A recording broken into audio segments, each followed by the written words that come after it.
बिस्मिल्लाहिर्रहमानिर्रहीम।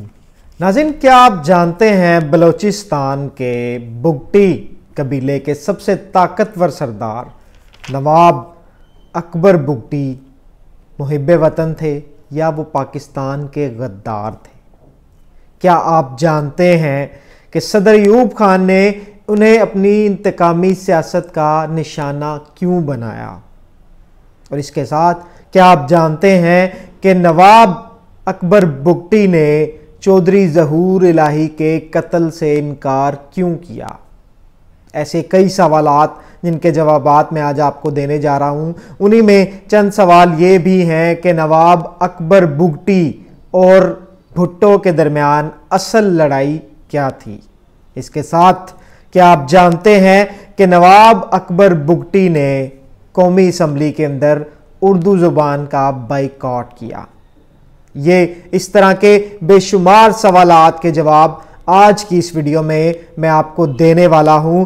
क्या आप ये भी जानते हैं कि नवाब अकबर बुगटी के लाश जिस ताबूत में थी उस पर 2 ताले क्यों लगाए गए? क्या आप जानते हैं कि उनके कत्ल के अगले ही रोज़ मुशर्रफ के सामने ये इकरार किसने किया और क्यों किया कि कोयटा की आवाम बहुत खुश है और वहाँ पर मिठाइयाँ बांटी जा रही हैं? नाज़रीन, कुल मिलाकर बेशुमार किस्म के ऐसे सवालात हैं जिनके जवाबात मैं आपको आज की इस वीडियो में देने जा रहा हूँ। तो वीडियो का बाकायदा आगाज़ करेंगे।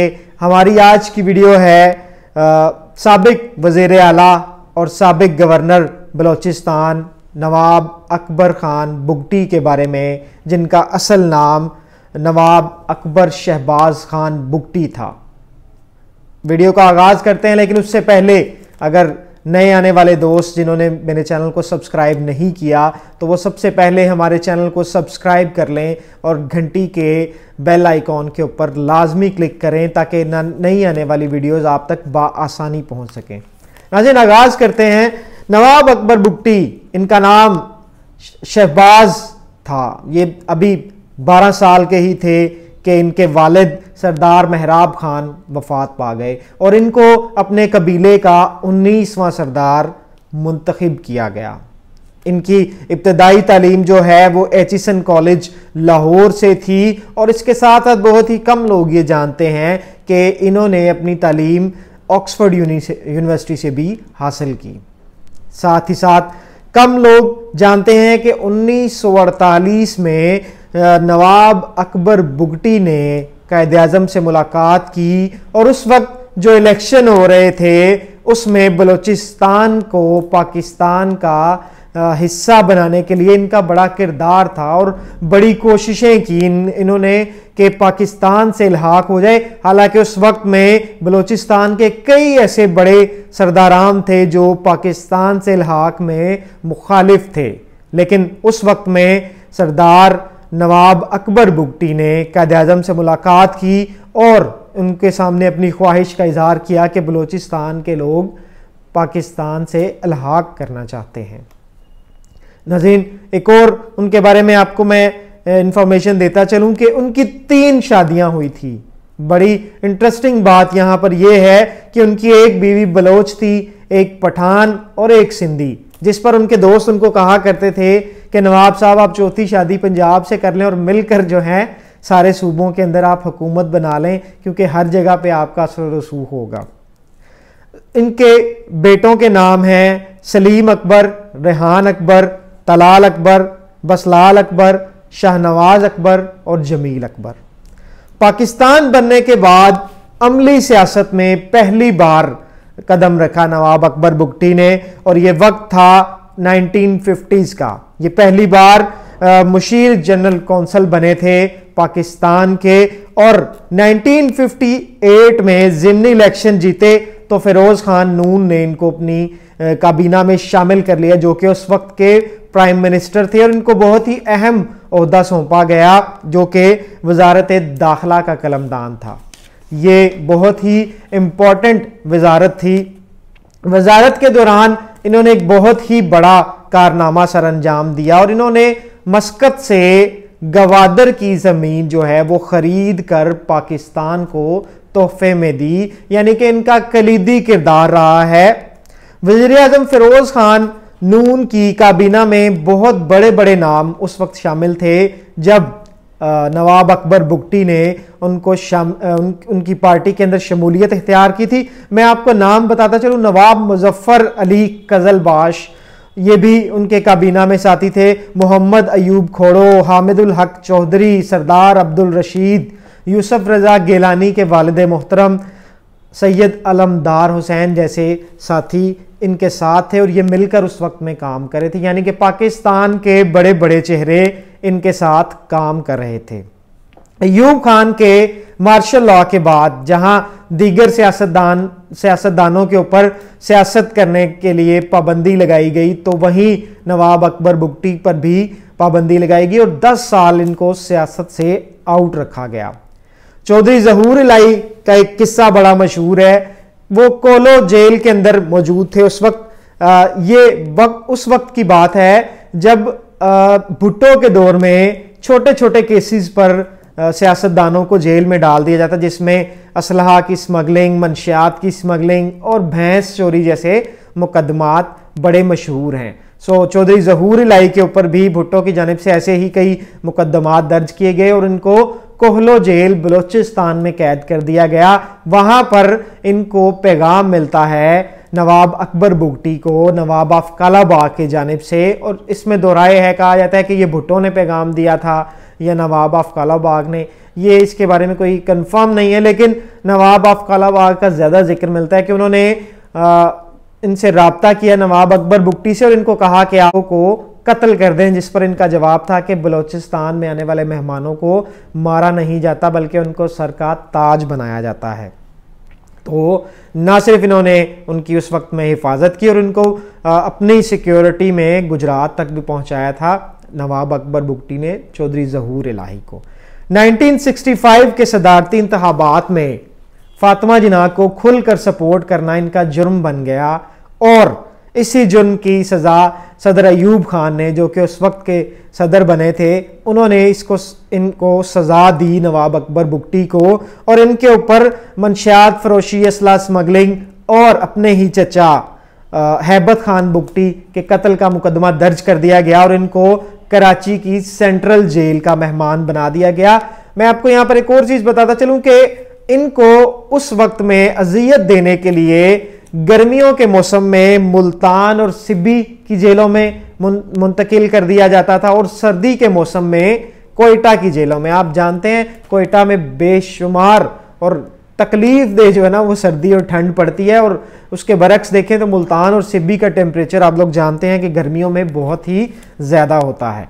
नाज़रीन, 1970 में जनरल याहिया खान के ज़ेरे इंतज़ाम आम इंतखाबात में नवाब अकबर बुगटी को नाअहल करार दे दिया गया, जिसके बाद नवाब अकबर बुगटी ने अपने भाई नवाब अहमद नवाज खान बुगटी को नेशनल अवामी पार्टी का टिकट दिलवाया। ना सिर्फ टिकट दिलवाया बल्कि उनकी भरपूर कैंपेन चलाई और बाद में ये कैंपेन चलाकर उन्होंने इलेक्शन ये जीता भी।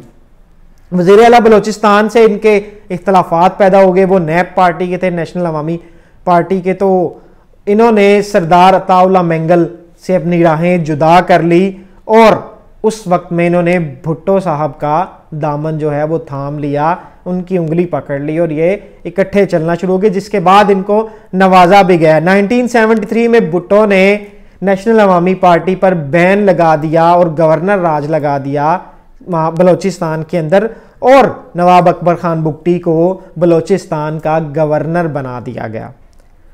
इस पूरे सिनेरियो के दौरान जब इनको गवर्नर लगाया गया तो रेडियो पाकिस्तान के ऊपर भुट्टो साहब और सरदार नवाब अकबर बुगटी ने इंग्लिश में तकरीर की, जो कि कहा जाता है कि उस वक्त लोग होटल के ढाबों पर बैठकर ये डिस्कस किया करते थे, कंपैरिजन करते थे कि किसकी इंग्लिश ज़्यादा बेहतर है।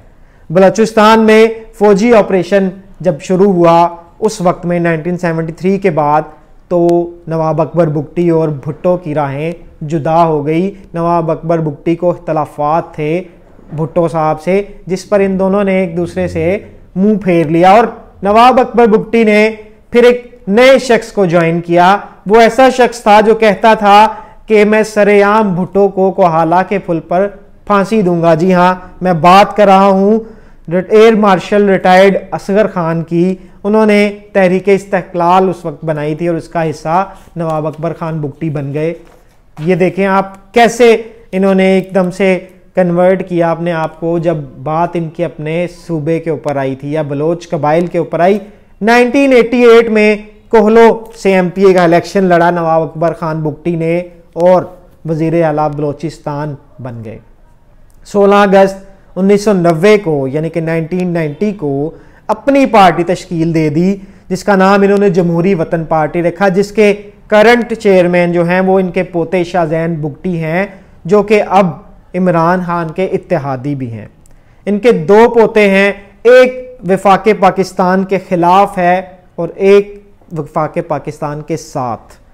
इनका एक पोता पाकिस्तान को सपोर्ट कर रहा है तो दूसरा पोता पाकिस्तान का गद्दार है जो कि पाकिस्तान की सरकारी तनसीबात के ऊपर हमलों में मुलव्विस है। शाहजैन बुगटी 2018 में कामयाब हुए थे। इनका मैंने बताया ये उनका पोता है जो कि अभी चेयरमैन है इनकी जमहूरी वतन पार्टी का। ये इमरान खान का इत्तेहादी भी है।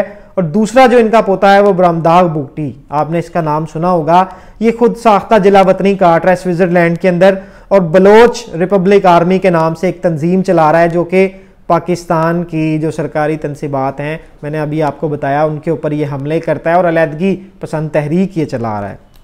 और ये इसके बारे में कहा जाता है कि ये नरेंद्र मोदी को इसने बड़ा अप्रिशिएट किया था जब यूएन के अंदर नरेंद्र मोदी ने बलोचिस्तान इशू को रेज किया था, यानी कि टोटली एंटी पाकिस्तान है ये बरामदाग बुगटी। पोता इन्हीं का है, एक पोता पाकिस्तान के हक में और एक पाकिस्तान के खिलाफ। चौधरी शुजात ने इनके बारे में अपनी किताब में लिखा है कि नवाब साहब जो हैं वो दोपहर के खाने में 10 से 12 सब्ज मिर्चें कच्ची चबा जाया करते थे और इसी इन खाने के बहुत शौकीन थे, ये भी बताया। और पाकिस्तान के बड़े फेमस एंकर हैं, उन्होंने भी इस चीज़ का इतराफ़ किया कि मैंने बड़ी जगहों पर प्रोग्राम्स किए हैं। निजी चैनल के वो एंकर हैं, एक दिन जियो के साथ प्रोग्राम करते हैं। उन्होंने कहा कि मैंने बड़ी जगहों पे खाना खाया लेकिन जैसा खाना मुझे नवाब अकबर बुगटी के साथ बैठकर खाने का मज़ा आया वैसा मुझे कहीं नहीं आया।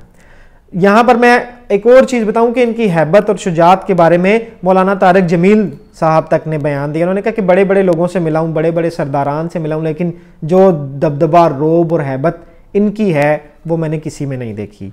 12 जुलाई 1927 को ब्रिटिश बलोचिस्तान के इलाका बार खान में पैदा होने वाले नवाब अकबर बुगटी को 26 अगस्त 2006 को 79 साल की उम्र में कत्ल कर दिया गया। ये एक बहुत लंबी स्टोरी है, इसके बारे में भी मैं आपको बताऊंगा। लेकिन चौधरी शुजात ने अपनी किताब सच तो ये है में बताया कि इनके कत्ल के अगले ही रोज़ जनरल मुशर्रफ के सामने जनरल नदीम इजाज़ ने इस चीज़ का इतराफ़ किया कि कोयटा में तो उनके कत्ल पर खुशियां मनाई जा रही हैं, पूरे कोयटा में मिठाइयां बांटी जा रही हैं और मुझे उम्मीद है कि उनके जनाजे के अंदर भी बहुत कम लोग शामिल होंगे।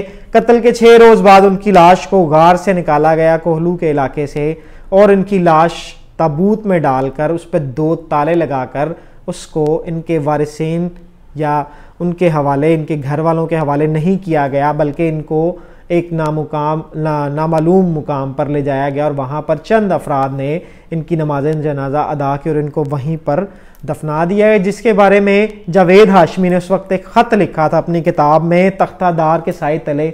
उस ख़त के अंदर ये जावेद हाशमी उस वक्त जेल में थे। इस ख़त में उन्होंने लिखा था कि काश उस ताबूत में नवाब अकबर बुगटी की जगह मेरी लाश होती और उस पर 2 ताले लगाकर मुझे इस वतन की मिट्टी के अंदर दफना दिया जाता तो पाकिस्तान का इतना नुकसान ना होता। इनके कत्ल के बारे में एक और इन्फॉर्मेशन मैं आपको देता चलूँ। इनका कत्ल जो है उसकी एक वजह कहा जाता है कि डॉक्टर शाजिया का केस बना था। डॉक्टर शाजिया एक डॉक्टर थी जो सिंध से बलोचिस्तान के इलाका में आई थी, यहाँ पर डेरा बुगटी के अंदर वो अपनी सर्विसेज दे रही थी और यहाँ पर उनके साथ ज्यादती की गई और उस केस का आज तक फैसला नहीं हुआ। इल्ज़ाम ये भी लगाया जाता है कि इसमें कोई साबित नहीं आज तक कर सका कि वो उस पर किसने उनके साथ ज्यादती की थी और उनको वतन छोड़ने पर मजबूर भी कर दिया गया था डिफरेंट हलकों की जानिब से, ये कहा जाता है।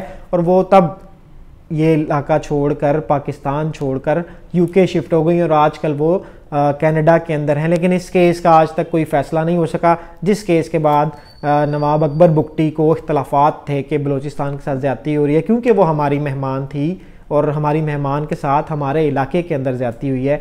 ये वजह बनी कि इनके और हुकूमत के दरमियान बेशुमार चपलिशें बनी और वो लड़ाई जारी रही, बड़े मुज़ाकरात के दौर चले, लेकिन एट द एंड इनको मार दिया गया एक फ़ौजी ऑपरेशन के दौरान। कहा जाता है कि उसकी गार की छत गिर गई थी, अब वल्लाह आलम इसमें क्या हकीकत है। लेकिन नाज़रीन, ये थी आज की वीडियो। उम्मीद करता हूँ आपको आज की वीडियो पसंद आई होगी, और अगर वीडियो पसंद आई है तो कमेंट में जाएं, अपनी राय का ज़रूर इज़हार करें, वीडियो को लाइक करें, ज़्यादा से ज़्यादा शेयर कीजिए।